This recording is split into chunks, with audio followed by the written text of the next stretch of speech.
whales aren't a myth. Today on Tales from the Tanks, we're going to talk about how one man's greed ultimately cost Scarredjaw Cow her life. And for the remainder of this video, I'm going to call Scarredjaw Cow SJ. In 1969, Bob Wright was desperate to purchase a bride for Sealand of the Pacific's resident killer whale male Haida. And when Wright lost his bid to purchase Calypso, he decided it was time to start capturing his own whales. So he set his sights on a priceless white killer whale named Alice. On March 3rd, 1970, Wright would net 5 orca into Pedder Bay, and one of them was white. But this white whale wasn't Alice. Instead, it was another white whale that he would name Chimo. He also captured Chimo's mother, SJ, and 3 other transient killer whales.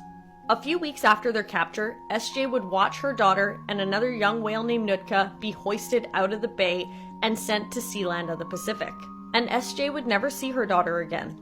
SJ would be sold to a park in Texas, but because the park was still under construction, her and the other 2 remaining killer whales would remain netted in Pedder Bay. But there was a serious problem with the remaining 3 orca.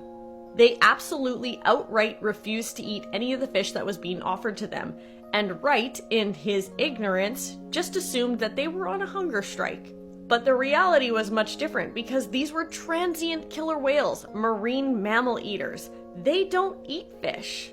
Killer whales can have extremely strict diet specializations, and in this case, fish were friends, not food. For over 70 days, the 3 whales would wither away in their sea pen, and the rapid weight loss would cause their ribs to become visible. And then finally on May 15th, SJ would make a desperate attempt to flee her situation. She began to panic, vocalizing and swimming erratically. She rammed into the net's flotation logs and then ran into the nets of her prison.